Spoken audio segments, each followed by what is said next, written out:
तीन चीजें बताऊंगा इस वीडियो में। अगर ये तीन चीजें कर ली, जेई 2024 पक्का क्लियर करोगे, पक्का आईआईटी में एडमिशन लोगे। गारंटी कर सकता हूं मैं कि ऐसा हो ही नहीं सकता है तीन चीजें कि आपका सिलेक्शन नहीं होगा। केवल एक वजह हो सकती है कि यार आप एग्जाम के दिन अच्छा करके नहीं आ पाए, आपने एग्जाम के दिन कुछ गड़बड़ियां कर दी या एग्जाम देने नहीं गए। अदरवाइज ये तीन चीजें करोगे पक्का सिलेक्शन होगा। ठीक है, सब्सक्राइब कर लो अगर नए हो। यहाँ पर जेई की बेस्ट गाइडेंस मिलती है। और अगर आपको मुझसे पढ़ना भी है जेई 2024 के लिए, तो हमारे कोर्स पे 21 जुलाई तक एक बहुत प्यारा डिस्काउंट है। ऐप पर जाके डिस्क्रिप्शन में देख लेना।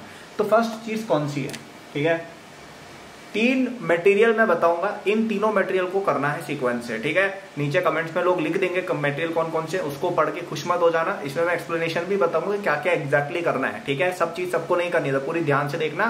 4-5-10 मिनट में कुछ बिगड़ नहीं जाएगा, और आप वैसे भी 10 मिनट तो वैसे भी वेस्ट कर देते हो दूसरी चीजों में, राइट? तो इसको एंड तक जरूर देखना। तो सबसे पहली चीज आती है आपका कोचिंग का मटेरियल। ठीक है, सबसे अंडररेटेड चीज है ये जेई प्रिपरेशन में किसी भी व्यक्ति के लिए। भले ही आप टॉपर हो, भले ही आप लास्ट रैंक करो बैच के, हर बच्चे के लिए coaching material is the single most important material. मैंने अपनी जेई प्रेप में बेस्ट पॉसिबल जो आप रैंक ला सकते हो, बेस्ट पॉसिबल जो आप कर सकते हो, वो सब किया था। ठीक है, आईआईटी बॉम्बे कंप्यूटर साइंस से मैंने ग्रेजुएशन किया है। ओके, तो उससे ऊपर कुछ नहीं है। और मैंने अपनी जेई प्रेप में केवल मतलब मैथ्स के लिए और केमिस्ट्री के लिए केवल अपनी कोचिंग की मॉड्यूल ही सॉल्व करी थी, दैट्स इट। फिजिक्स में मैंने कुछ और चीजें करी थी, but they were more for my own pleasure. ऐसा नहीं था कि उसकी जेई एडवांस की कोई रिक्वायरमेंट थी। तो केवल अगर हम JEE main and JEE advance की बात करें, कोचिंग का module is more than sufficient. ठीक है, जेई एडवांस में मैथ्स में मेरे 120 में से 118 नंबर आए थे, केमिस्ट्री में भी शायद 110 समथिंग कुछ आए थे। केवल मॉड्यूल पढ़ा था और कुछ भी नहीं किया था। हाँ, एक आध बुक कर ली होगी, but most of the contribution coaching material का ही था। ठीक है, तो अगर आप इतना ज्यादा स्कोर ला सकते हो तो भाई और क्या चाहिए तुम्हें? ठीक है, और कोई चीज पढ़ने की जरूरत नहीं है, केवल कोचिंग मॉड्यूल पढ़ेंगे। कोचिंग मॉड्यूल में क्या क्या पढ़ना है वो भी बताते हैं। तो कोचिंग मॉड्यूल में अगर आप एकदम बिगिनर लेवल के बच्चे हो कि यार आपकी बहुत बैकलॉग है, जैसे फॉर एग्जांपल 11th के 60% टॉपिक आपको नहीं आते हैं फॉर एग्जांपल, ठीक है, तो आप क्या करेंगे कोचिंग के अंदर, एक तो उसके जो नोट्स हैं, कोचिंग में कुछ थ्योरी होती है या फिर आपको नोट्स बनवाए होते हैं, इस तरह कुछ ना कुछ तो मटेरियल सबके पास देखो होता है, वो आपको रीड करना है पहला ये। और फिर आपको जो एक्सरसाइज 1 है कोचिंग के मॉड्यूल की वो करनी है। एक्सरसाइज 1 मतलब सबसे सिंपल वाली, ठीक है, जो आपके एकदम बेसिक रिवीजन के लिए होती है। एक्सरसाइज 2 जैसे होती है वो थोड़ी डिफिकल्ट वाली एक्सरसाइज होती है, उस पर हम नहीं जाएंगे अगर हम बेसिक बच्चे हैं तो। अगर हमें बेसिक्स आते हैं तो हम एक्सरसाइज 2 पर जाएंगे, अदरवाइज वो करने की जरूरत नहीं है। Advanced level problem, olympiad problem, ये करने की जरूरत नहीं है। ठीक है, ये कोई बच्चा नहीं करेगा। तो क्या समझे हम, जेई एडवांस के लिए coaching material is more than enough. ठीक है, उसमें क्या क्या करना है वही बता दिया। सेकंड रिसोर्स जो आप करेंगे वो रहेंगे 20 ईयर के PYQ JEE main plus JEE advance दोनों के। ठीक है, अब ये मैं क्यों कह रहा हूं, क्योंकि देखिए जब तक आप प्रीवियस ईयर क्वेश्चन नहीं करते हो ना, आपके अंदर कॉन्फिडेंस नहीं आता है। जैसे कई बार मेरे साथ क्या होता था, और ये कई बच्चों के साथ होता है कि यार आप कोई चैप्टर जैसे सॉल्व कर रहे हो, जैसे रोटेशन सॉल्व कर रहे हो, तो अब उसमें आपकी कोचिंग में तो बहुत भयंकर सवाल आते होंगे कि अरे भाई ये ऐसे रोटेट हो गया, आपका दिमाग चकराता होगा। लेकिन फिर आप जाएंगे उसके प्रीवियस ईयर पेपर्स में, आप देखेंगे भाई ये जेई मेन में तो इतना सिंपल क्वेश्चन पूछा हुआ है, मोमेंट ऑफ इनर्शिया निकालना है बस, सब दिया हुआ है, MR सब दिया हुआ है, मोमेंट ऑफ इनर्शिया निकालो। ऐसे सवाल आते हैं, लिटरली ऐसे सवाल आते हैं जेई मेन में। जेई एडवांस में भी कोई बहुत ज्यादा डिफिकल्ट क्वेश्चन नहीं आते, हाँ एक आध क्वेश्चन डिफिकल्ट आता है, नो डाउट। ठीक है, बिल्कुल ऐसा क्वेश्चन होगा। अब हालांकि मेरा चैप्टर भी रोटेशन का एग्जाम्पल ले लिया, रोटेशन से यूजुअली डिफिकल्ट सवाल आता है, लेकिन आप जैसे जाए थर्मोडायनेमिक्स पे जाए, आप जाए मॉडर्न फिजिक्स पे जाए, आप जाइए फ्लूइड डायनेमिक्स पे, इनका अगर आप प्रीवियस ईयर पेपर देखोगे, जेई एडवांस्ड जेई मेन का बहुत ही सरल सवाल, इवन जेई एडवांस में बहुत ही सिंपल स्ट्रेट फॉरवर्ड सवाल, मतलब एनसीईआरटी लेवल के सवाल, ऐसे सिंपल क्वेश्चंस आते हैं, कोई डिफिकल्टी नहीं आती है।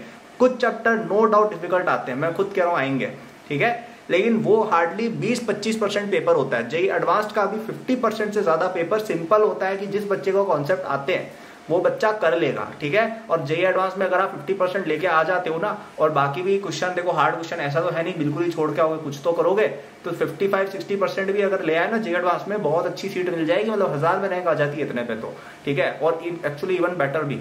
तो आप जब पेपर देखोगे ना प्रीवियस ईयर, तो सबसे पहला कॉन्फिडेंस आएगा शरीर में कि अरे यार इतना भी कोई हार्ड नहीं है ये जितना हम सोच रहे थे। दूसरा, पेपर पैटर्न से आप एक्वेंट हो गए कि भाई पेपर पैटर्न में आता क्या है एक्चुअली, क्योंकि देखो कोचिंग वाले तो कुछ भी कराते हैं। अब हम अगर असली में वो पेपर सॉल्व करते हैं ना, तो हमें पता चलता है हाँ भाई यार ये जेईई में सच में आती है, ठीक है। और आपका रिवीजन तो हो ही रहा है, ठीक है। तो प्रीवियस ईयर 20 एक्चुअली अगर आप ध्यान देंगे तो इस तरह की भी बुक्स आती है, इसमें 40 ईयर के PYQ दिए होते हैं। अब 40 ईयर ठीक है, देख लो, अगर ज्यादा टाइम है तो 40 ईयर के कर लो, अदरवाइज एटलीस्ट ईयर 2000 2005 के बाद के तो आपको पेपर करने ही करने चाहिए। बहुत अच्छे पेपर्स आते हैं स्पेशली जेईई एडवांस के, और जेईई मेन के भी कर लेना, उससे आपको एक अच्छा मटेरियल मिल जाएगा प्रैक्टिस के लिए। तो ये सेकंड मटेरियल आप करेंगे। और थर्ड मटेरियल थोड़ा सा शॉकिंग होगा, NCERT। आपको हर टॉपर बोलता है NCERT पढ़ने को, एक कारण से बोलता है, मैं भी बोल रहा हूँ NCERT पढ़ने को, क्योंकि भाई ये सच में बहुत अच्छी बुक है। इससे आपके कॉन्सेप्ट्स क्रिस्टल क्लियर होते हैं। मतलब कई लोग बहुत अंडर एस्टिमेट करके रखते हैं NCERT को। देखिए सब्जेक्ट वाइज बताता हूँ, केमिस्ट्री में NCERT से डायरेक्ट क्वेश्चन उठ के आता है जेईई मेन में। जेईई एडवांस्ड में भी थ्योरेटिकल, अगर हम पॉइंट ऑफ व्यू से बात करें, केमिस्ट्री में कई क्वेश्चन थ्योरेटिकल आते हैं, वो NCERT से बहुत इजीली सॉल्व हो जाते हैं। बहुत सिंपल और सोफिस्टिकेटेड थ्योरी है NCERT की। आप अपनी कोचिंग की केमिस्ट्री देखिए, उसमें पता नहीं क्या क्या भर भर के बातें की होंगी, स्पेशली इनऑर्गेनिक में। तो वहां पे अगर आपको एक इजी वे आउट चाहिए तो आप NCERT की शरण में जाएंगे, ठीक है। फिर अपना फिजिक्स में बात करें, फिजिक्स में थोड़ा सा कॉन्सेप्चुअल समझ बेटर आती है NCERT से, ठीक है। उसमें न्यूमेरिकल्स इतने हार्ड नहीं है NCERT में, बट जो कॉन्सेप्चुअल समझ होती है, क्योंकि देखिए जेईई एडवांस में क्या होता है, कई क्वेश्चन ऐसे आते हैं जो आपको ना पहचानना पड़ता है कि यहाँ पे क्या करें, ठीक है, समझ नहीं आता है, क्योंकि वो क्वेश्चन का टाइप आपने कभी देखा ही नहीं है। तो वो सब चीजें ना रीडिंग से क्लियर होती हैं, और NCERT से बढ़िया रीडिंग कोई भी नहीं है। मैथ्स के अंदर भी थोड़ा स्ट्रक्चर हो जाते हैं अपन अगर NCERT रीड करते हैं। आप देखिएगा जैसे मैथ्स में आपकी कोचिंग में आपको क्वेश्चंस तो बहुत हार्ड हार्ड करा देंगे, लेकिन थोड़ा सा कहीं ना कहीं एक वो क्लैरिटी नहीं आती है कि अच्छा इस टाइप का क्वेश्चन आ जाए तो ये करना है। वो वाली चीज में थोड़ा सा कंफ्यूजन रहता है, जो मुझे लगता है NCERT के क्वेश्चन सॉल्व करने से हो जाता है। ज्यादा देखो डिफिकल्ट नहीं है, मैथ्स की NCERT बहुत ही सिंपल है।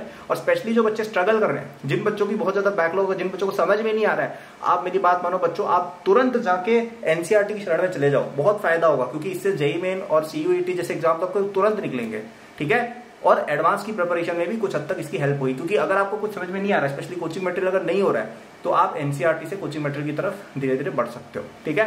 तो ये 3 मटेरियल थे, केवल ये 3 मटेरियल अगर आपने पूरे अच्छे से कर लिए, क्या क्या आपने 11th प्लस 12 दोनों की NCERT पूरी पढ़ी, आपने पिछले 20 ईयर 15 ईयर जितने भी ईयर एटलीस्ट 12-13 ईयर्स के तो करना ही, इनके JEE main plus JEE advance के PYQ लगाए, और अपनी कोचिंग की सारी मॉड्यूल्स पढ़ी। कितने वर्ग पर पढ़ने में मैंने बताया था, ये तीनों जो बच्चा करेगा उसका IT सेक्शन कोई भी नहीं रोक सकता है, ठीक है। ये वीडियो थी। अगर आपको और हेल्प चाहिए, अगर आपको इससे भी बेटर तरीका चाहिए, तो आप हमारे जेईई 2024 कोर्स में एनरोल हो सकते हो, जिसपे 21 जुलाई तक बहुत ही प्यारा डिस्काउंट चल रहा है। केवल कुछ फ्यू थाउजेंड रुपीज में आपकी पूरी जेईई प्रेप हम करा देंगे।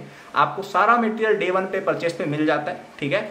और उसको आपको जब आपकी मर्जी पड़े, आपको जब टाइम मिले, उसके अकॉर्डिंग आप पढ़ सकते हो। सारा कवरेज उसमें JEE main JEE advance level का कराया हुआ है। अगर आपकी कोचिंग में आपको समझ नहीं आ रहा है, उस मटेरियल में तुरंत जाओ और पढ़ो। इससे बढ़िया आपका सिलेक्शन कोई मटेरियल नहीं करा सकता है, ठीक है। डिस्क्रिप्शन में जाके आप उसे अवेल कर सकते हैं। टेक इट टिल 21 जुलाई, उसके बाद रेट बढ़ जाएगी उसकी, और उसमें जो भी डिटेल्स वगैरह है ना कोर्स की, वो सब नीचे आपको डिस्क्रिप्शन में ऐप पर मिल जाएगा, ठीक है। ऐप पर कई सारे फ्री रिसोर्सेज भी हैं, तो वो तो रखनी चाहिए आपको ऐप अपने पास, और कोर्स भी आप वहां से ले सकते हो। So thank you for watching, good luck.